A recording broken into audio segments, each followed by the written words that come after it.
हरे कृष्णा, राधे राधे। आज फिर आ गई हूँ आपके सामने कान्हा जी का नया चमत्कार लेकर।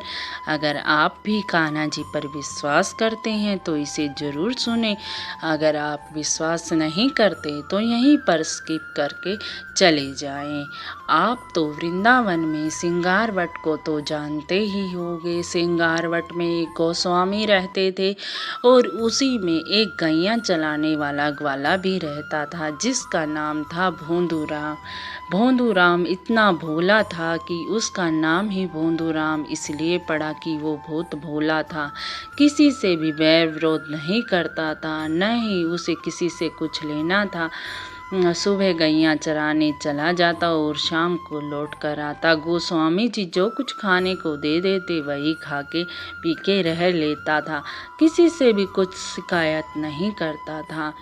एक दिन एक महात्मा आए और बोले, भोंदूराम तू कहाँ पर गैया चराने जाता है? तो भोंदूराम बोला, मैं तो कहीं पर ही चला जाता हूँ जहाँ पर भी हरी हरी घास होती है। तो वो महात्मा बोले, भोंदूराम तू भांडिल वन में गैया चराने जाया कर, जहाँ पर कृष्ण बलराम भी गैया चराते हैं। अब भोंदूराम को महात्मा की बात पर विश्वास हो गया। अब वो रोज भांडिल वन में जाता और ढूंढता रहता कि कृष्ण कहाँ है, कृष्ण कहाँ है। और रोज गैया चरा के ने वहीं पर जाने लगा और रोज ढूंढता कि मुझे दोस्त मिल जाएंगे, कृष्ण बलराम कहाँ हैं, वो तो मुझे कभी ना मिले। वो महात्मा तो कह रहा था कि कृष्ण बलराम वहीं पर गैया चराते हैं। उसे कई दिन बीत गए। कान्हा जी ने भोंदूराम की सच्ची भक्ति देखी तो कान्हा जी ग्वालों के साथ बलराम के साथ गैया चराने आए, जो भोंदूराम को फिर मिल गए। तो कान्हा जी की और भोंदूराम की अच्छी दोस्ती होगी। अब खूब उनके साथ गैया चराता।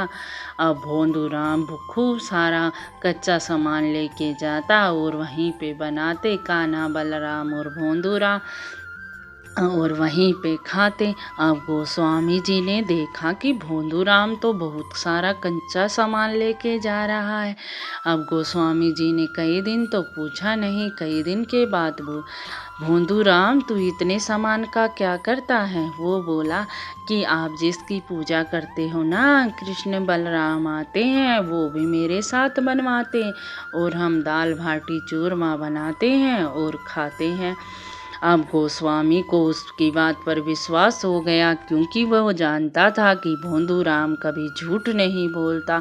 इसीलिए गोस्वामी जी बोले कि अगर कन्हैया और बलराम आते हैं तो तू कल उनको निमंत्रण देना कि कल सिंगारवट पे आए और यहीं पर उनको दाल भाटी चूरमा यहीं पर भोजन की व्यवस्था होगी। अब भोंदूराम बहुत खुश हो गया और कान्हा जी से मिला और बोला, कल मेरे गोस्वामी जी ने कहा है, गुरु महाराज ने, कि कल वहीं पर आना, वहीं पर दाल भाटी चूरमा मिलेगा। कान्हा जी बोले, नहीं भोंदूराम, मैं वहाँ पर नहीं आ सकता। तो भोंदूराम नाराज हो गया और भोंदूराम बोला, नहीं ये तुम आज से मेरी तेरी कोई दोस्ती नहीं, तू तो मेरी बात मानता ही नहीं।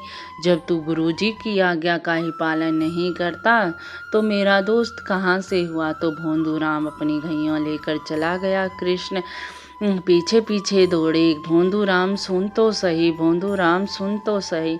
तो भोंदूराम बोला, हाँ सुनाओ। बोला, तेरे गोस्वामी जी कहाँ रहते हैं? वो बोले, मेरे गोस्वामी जी सिंगारवट पे रहते हैं। तो बोला, सिंगारवट पे तो राधा रानी अपना सिंगार करती है, तो बलराम मेरे दाऊ हुए, मेरे बड़े भैया हैं और राधा रानी के जेठ हुए, इसीलिए दाऊ भैया नहीं जा सकते, इसीलिए हम भी नहीं जा सकते वहाँ पर। तो भोंदूराम को बात समझ में आ गई। तो वो बोला, तू अपने गुरु महाराज से कहना कल यहीं पर आए, यहीं पर दाल भाटी चूरमा बनाए और हम सबको खिलाएं। तो भोंदूराम खुश हो गया। खुश होके गुरु महाराज के पास गया। गुरु महाराज से बोला, गुरु महाराज जी, कृष्ण जी ऐसे ऐसे बोले और कल आप मेरे साथ वन चलना, वहीं पर दाल भाटी चूरमा बनाना, वहीं पर खिलाना। तो वहीं पर कान्हा जी ज़रूर खाएंगे।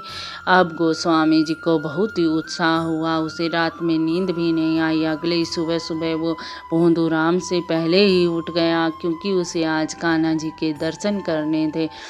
इसीलिए वो भोंदूराम से पहले ही तैयार होकर वन की ओर चला गया, भांडिल वन की ओर। अब भोंदूराम गैया लेके चला गया भांडिल वन की ओर। सारा भोजन प्रसादी तैयार हो गई। अब भोंदूराम से बोला, कहाँ है तेरे कृष्ण बलराम? तो भोंदूराम बोला, ये तो रहे मेरे कृष्ण बलराम। अब भोजन परोसे, ये भोजन खाएंगे। तो गोस्वामी जी बोले कि मुझे तो दिखाई नहीं दे रहे। तो गोस्वामी जी ने इतनी भक्ति नहीं की थी कि वो कान्हा जी के दर्शन कर सके, और भोंदूराम की भक्ति सच्ची थी, इसीलिए गोस्वामी जी को कान्हा जी नहीं दिखे। और गोस्वामी जी को मन में पछतावा हुआ कि तुझे दिख रहे हैं और मुझे नहीं दिख रहे, तो तू अपने कान्हा जी से एक प्रार्थना कर दे कि मुझे भी एक बार दर्शन दे। अब भोंदूराम बोला, कान्हा जी क्यों छल कर रहे हो? गुरु महाराज तो आपके इतने बड़े सेवक हैं, एक बार दर्शन तो करा दो गुरु महाराज को। तो कान्हा जी साक्षात हुए गुरु महाराज के आगे, और गुरु महाराज एकदम से मूर्छित हो गए। कान्हा जी का वो स्वरूप देखकर मूर्छित हो गए। तो भोंदूराम उसे बार बार उठाता गोस्वामी को पानी के छींटे दिए। गोस्वामी जी क्या बात हुई कि आप कान्हा जी के स्वरूप को देखकर ही मूर्छित हो गए? वो भोंदूराम के पैरों में गिर गए। गोस्वामी जी, तुम्हारी वजह से मुझे कान्हा जी का साक्षात्कार हो गया। तुम बहुत ही भक्त हो भोलूराम, बहुत ही भोले हो, जो तुम्हारी वजह से मुझे कान्हा जी मिल गए। अब गोस्वामी जी और भोलूराम बहुत खुश थे, क्योंकि उन्हें कान्हा जी के दर्शन हो गए थे। ऐसे ही यहाँ हमारे कान्हा जी, जो उन्हें दिल से, मन से, भाव से पुकारता है, वो हमेशा हमारे संग साथ चलते हैं। बस उन्हें देखने के लिए आंखें चाहिए, वो तो हमेशा हमारे संग साथ हैं।